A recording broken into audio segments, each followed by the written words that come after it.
Hey everybody, David Alter here for Rink Toronto, presented by Bodog. Make a play, Canada's choice for free casino games, sports odds, and poker strategies, where tonight the Toronto Maple Leafs play host to the Winnipeg Jets, arguably the two best Canadian teams going right now in terms of performance standings, whatever you want to call it. The Winnipeg Jets, a bit of a surprise story here, but they mirror the Leafs in a lot of ways. They've been dealing with a lot of injuries, and they've had guys step up and perform well in the absence of some main guys. And they do have some injuries that they'll continue to kind of plow through. But Rick Bowness did kind of hold court here moments ago, and he said that one of the things that they addressed going in from last year to this year was to eliminate grade A chances in front of the net, even if that means giving up more perimeter shots. And that's allowed Connor Hellebuyck to get confidence. That's allowed the team to get confidence. And you know what? Sounds a lot like the Leafs. Like they've been doing a lot of the same thing, especially early on with their goalies, which is why they were allowed to perform better than maybe Samsonov and Murray had performed in years past with their respective clubs. But speaking of Samsonov, he will get the start in goal. He came on in relief, made 11 saves after Matt Murray allowed 4 goals and 8 shots. So it was a no-brainer that Ilya Samsonov gets the assignment tonight against the Winnipeg Jets. Rasmus Sandin is back in the lineup, but he will skate alongside Jordy Ben.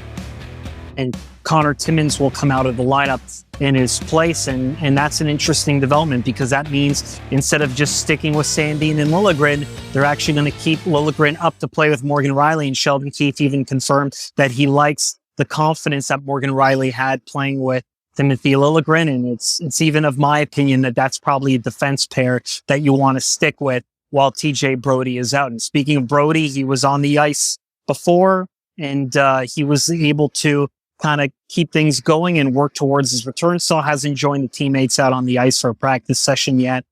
So until he does that, that will be the way it goes for the time being. Maybe the 21st is when he comes back from his rib injury. And of course, what had a lot of people talking yesterday was Pontus Holmberg being sent down to the Marlies after he played 27 consecutive games with the Maple Leafs, the 6th round rookie from the 2018 draft. Has performed pretty well and impressed. So a lot of Leaf fans were kind of surprised by it.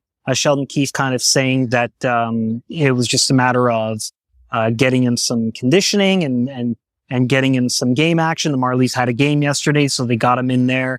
And he had been ill for the last couple of games and hadn't been on the ice for a few days, but he says he'll be back soon. But I want to know what you think. Do you think it was warranted? Should Pontus Holmberg have come out? I put out an article on SI kind of looking at the numbers. Bobby McMahon's emergence has kind of pushed Pontus Holmberg out in terms of what the Leafs are trying to do, because you've got those 4 lines. You've got Alex Kerfoot playing in Pontus Holmberg's spot. But I want to know in the comments, should Pontus Holmberg have been sent down, or would you have put him right back in and benched someone else? Kind of hard to argue. I looked at the numbers that kind of explained it. And so that's why they are where they are at. Myself and Rob Wong will have your post-game show. Make sure you rate and subscribe on all your favorite podcast platforms to Rink Toronto, presented by Bodog. From sports odds to free casino games, make a play at bodog.net. Rink Toronto, pre-game, post-game, every game.